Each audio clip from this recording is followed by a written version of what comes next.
मध्य प्रदेश के समस्त कर्मचारियों के लिए बहुत ही महत्वपूर्ण आदेश सामने निकल कर आ रहा है। सभी कर्मचारी जान ले कि कितना बढ़ेगा महंगाई भत्ता।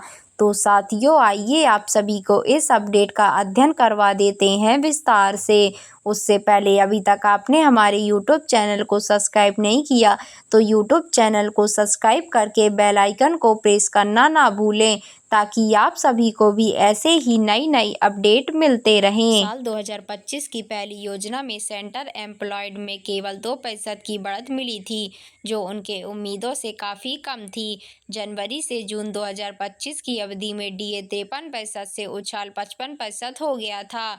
यह वृद्धि कर्मचारियों और कर्मचारियों के लिए मृत थी, क्योंकि वे अधिक कर्मचारियों की आशा कर रहे थे। इस दौर में उनके वित्तीय संस्थानों के लिए संतृप्ति नहीं थी। स्टाफ के छात्रों ने इस कम वेतन वृद्धि पर अपने एसोसिएट प्रोफेसर की नियुक्ति की और सरकार से बेहतर डीए हाई की मांग की थी। हालांकि अब दुनिया भर में कंपनी की स्थिति बेहतर दिख रही है और कर्मचारियों में एक नई उम्मीद जगी है।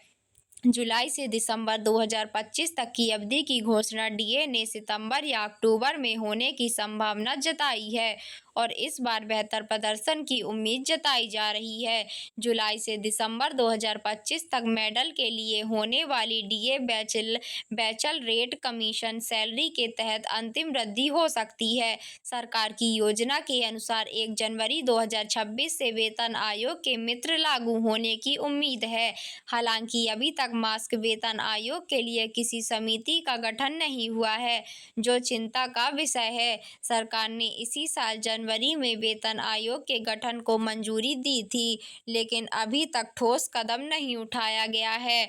इस स्थिति के कारण सूची वेतन आयोग की बैठक के तहत यह अंतिम डीए हाई और भी महत्वपूर्ण हो गया है।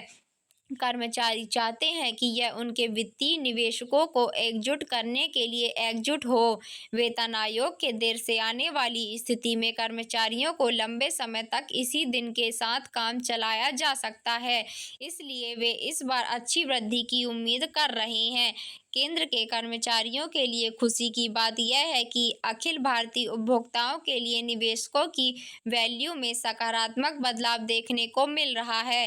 अप्रैल 2025 में इस सूचकांक में 0.5 अंक की वृद्धि दर्ज की गई, जिसमें यह 143.5 पर पहुंच गया। इस जनवरी 2025 में दर्ज किए गए 143.2 के आंकड़े काफ़ी बेहतर हैं। यह डीए की गणना का मुख्य आधार है, इसलिए इसमें वृद्धि का मतलब यह है कि डीए हाइक की संभावना बढ़ गई है। खास बात यह है कि यह लगातार दूसरा महीना है जब से साइंटिस्ट का आकलन किया गया है। इससे पहले जनवरी और फरवरी 2025 में इस रिसर्च में गिरावट आई थी, जिसका नाम नकारात्मक प्रभाव पहला डेमो के डी हाइक पर डाला गया था। अब यदि मई और जून माह में भी सूचकांक में वृद्धि जारी रहती है, तो स्टॉक एक्सचेंज के लिए डीए में 3 से 4% तक की बढ़ोतरी हो सकती है। श्रम एवं रोजगार मंत्रालय के तहत आने वाला श्रमिक स्टूडियो औद्योगिक इकाइयों के लिए उपभोक्ता मूल्य की दुकान तैयार करने का महत्वपूर्ण काम करता है। यह संस्था देश के 88 प्रमुख औद्योगिक उद्यमों में से 317 उद्यमों से सुपरमार्केट का डेटा एकत्र करती है। यह व्यापक डेटा संग्रह के आधार पर हर महीने उपभोक्ता मूल्य जारी किया जाता है। यह प्रक्रिया काफ़ी वैज्ञानिक और सक्षम है, जिसमें रिसीवर की सचिवालय बनी हुई है। इस संग्रहालय में विभिन्न स्मारकों और सेवाओं के लिए होने वाले बदलाव शामिल हैं। खाद्य पदार्थ, कपड़े, आवास, परिवहन, मनोरंजन और अन्य आवश्यक वस्तुओं का मूल्यवान व्यापारी इसे तैयार किया जाता है। सरकारी एसोसिएट्स के आधार पर केंद्रीय कर्मचारियों के डीए की दर तय होती है। जब यह संख्या बढ़ती है तो डीए भी बढ़ता है और जब घटता है तो डीए की वृद्धि दर कम हो जाती है। मई और जून 2025 के महीनों के उपभोक्ता मूल्य के आंकड़े अभी भी बाकी हैं। यदि इस महीनों में भी किसी भी कारखाने में वृद्धि जारी रहती है तो डीए में महत्वपूर्ण उछाल हो सकता है।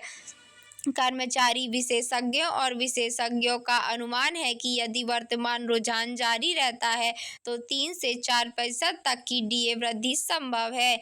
यह प्रथम रिपब्लिक की 2% वृद्धि से काफ़ी बेहतर होगी।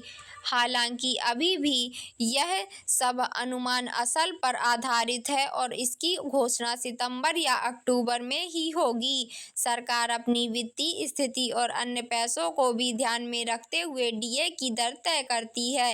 फिर भी उपभोक्ता मूल्य निर्माता में आ रहे कर्मचारी से सकारात्मक बदलाव की उम्मीद है।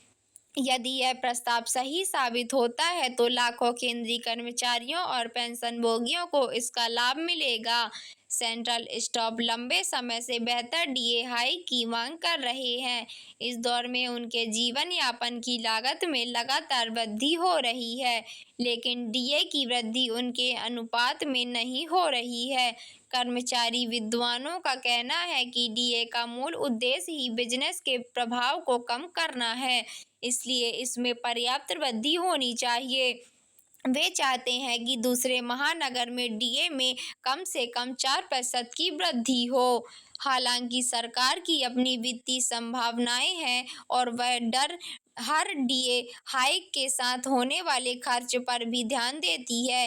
कर्मचारियों और पेंशनभोगियों की संख्या लाखों में है, इसलिए डीए में थोड़ी सी भी बढ़ोतरी से सरकारी पैमाने पर भारी सेंट्रल लोड है। फिर भी उम्मीद है कि सरकारी कर्मचारियों की ओर से डीए हाइक की घोषणा की जाएगी। केंद्रीय कर्मचारियों के लिए अन्य देशों में बेहतर डी हाइक की संभावना एक सकारात्मक संकेत है।